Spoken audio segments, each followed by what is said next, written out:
Welcome to episode 2 of my kitchen renovation. In this episode, I'll show you how I assembled my RTA cabinets from Cabinet Joint and the hiccup that almost broke me.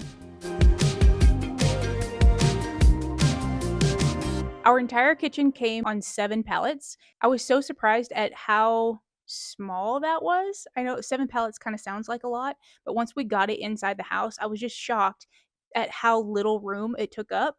I didn't really know what to expect, so it was a pleasant surprise. But I'd be lying if I said I wasn't a little bit intimidated just to get started, because I was mostly afraid of getting organized and then staying organized throughout the entire process. But I found Cabinet Joint's YouTube channel to be very helpful because they have videos on every single step of the process. And their video on how to get started said to open up all of the hardware packages and then organize every single piece of hardware. So that's what I did first. I just put all of the screws and everything it came with into labeled paper cups. Then I was off to the races, or so I thought. Right before I opened the very first box, we had a crisis on our hands.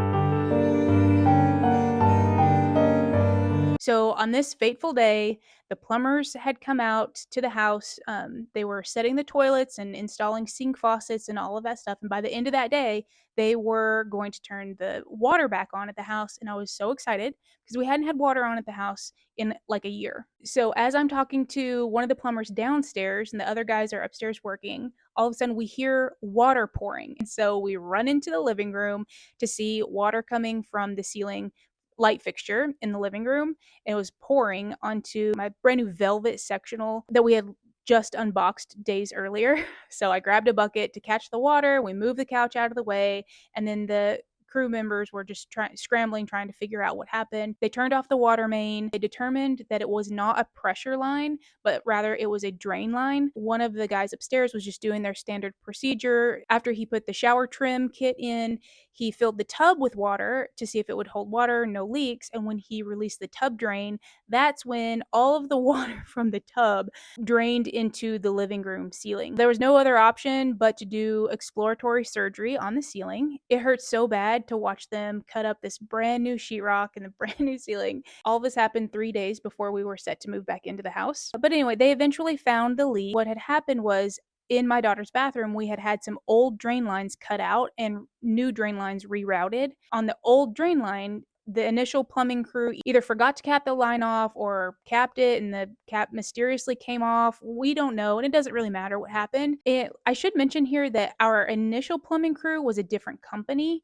than the ones who found it. The plumbing company that found the leak, they weren't responsible for the leak. I just wanted to mention that. Our contractor came back out and fixed the ceiling, patched it up, and once all that dust kind of settled, I got back into the swing of things and started putting cabinets together.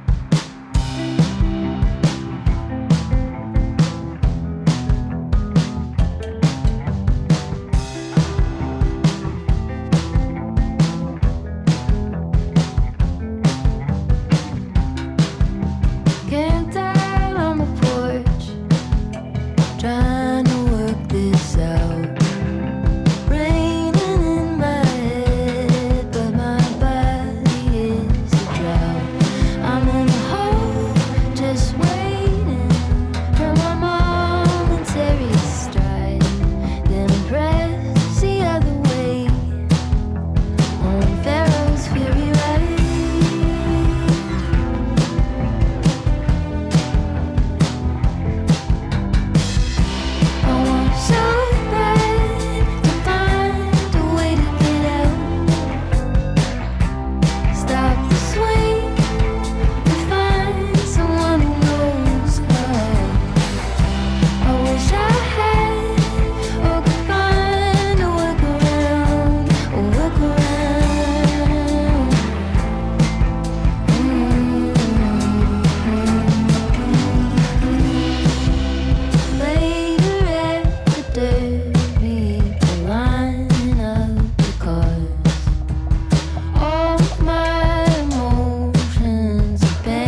the very first cabinet took me the longest, of course, but once I got the hang of it, it only took me a week and a half to put all of the cabinets together, and I was largely working by myself. My husband did help me with a couple of the biggest cabinets, but really I did it alone, and it was such a breeze. After everything was assembled, of course, then it was time to install them. And that's something I did not want to attempt on my own. Truth be told, I contacted several carpenters to see if they would do this installation for me. Nobody had time in the immediate future to do the install. Maybe they just didn't want to do it and they told me they were too busy. That's very possible. Wouldn't blame them. But at any rate, I couldn't find a carpenter to do the install for me. So I knew I was going to have to do it myself. And what do you do when you're faced with a problem that you don't want to do alone? You call your dad. Lucky for me, my dad used to be the shop teacher at our high school, and he's just one of those guys who can do like a little bit of everything. A jack of all trades, a master at none. Fits him pretty good.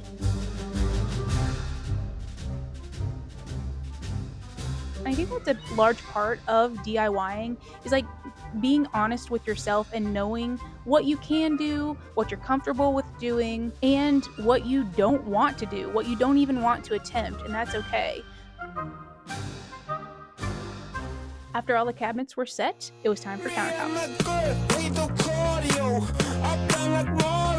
I had my heart set on using a Carrara marble. We had put marble in 2 of our previous kitchens, and I love marble. It's not for everybody. I'm sure you have probably heard horror stories about people hating their marble because it stains and it etches, but to me, the staining and etching is fine. It can't be beat until I was looking at websites from a local stone yard. I came upon this slab and it stopped my scroll. I thought it was so beautiful, so different. It's unlike anything I had ever seen. It's a quartzite. Go to the stone yard, I see it in person, and it is even more beautiful in person, I think. The colors and the depth and the veining. The only bad part about it is the name of it's called spiderweb quartzite. Who likes spider webs? When I picked this out in real time, I shared a picture on my Instagram stories, and one person messaged me saying that it looked like this is so gross.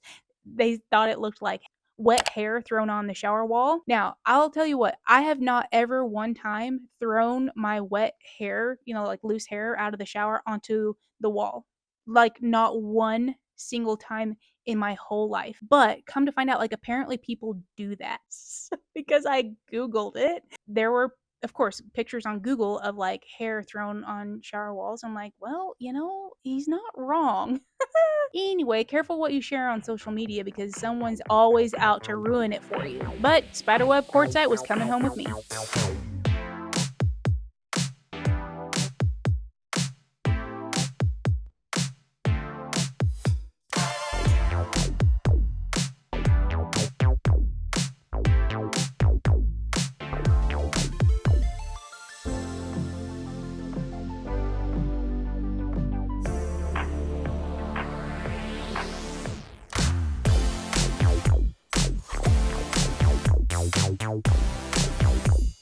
The hardest part of this entire project, in my opinion, was trying to figure out how to finish the very tops of the cabinets in order to put crown molding on. Now, I don't know why our cabinets weren't a little closer to the ceiling.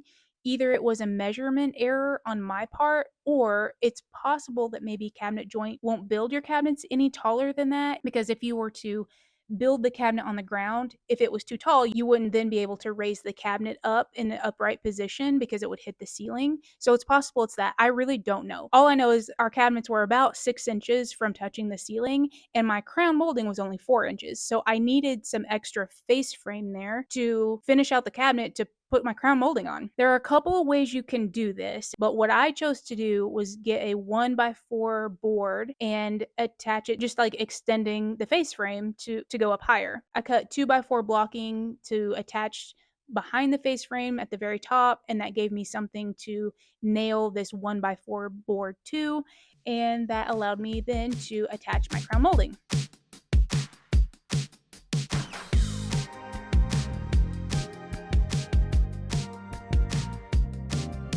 Of course, this left a small seam where my 1x4 new board met the existing face frame, and that needed to be covered up. But I found this teeny tiny baby molding. I used it to cover that seam, and it looked like it was supposed to be that way.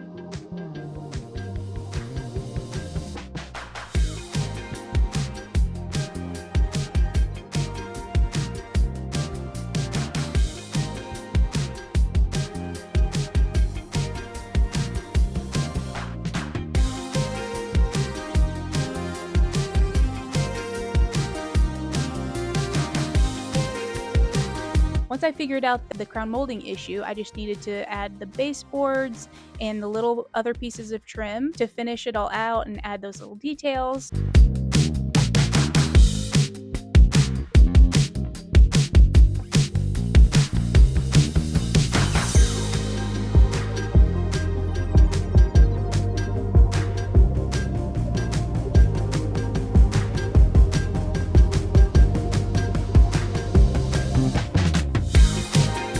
So that's it for episode 2. In the next episode, I'll show you how I painted these suckers and why it took me 6 weeks to do it.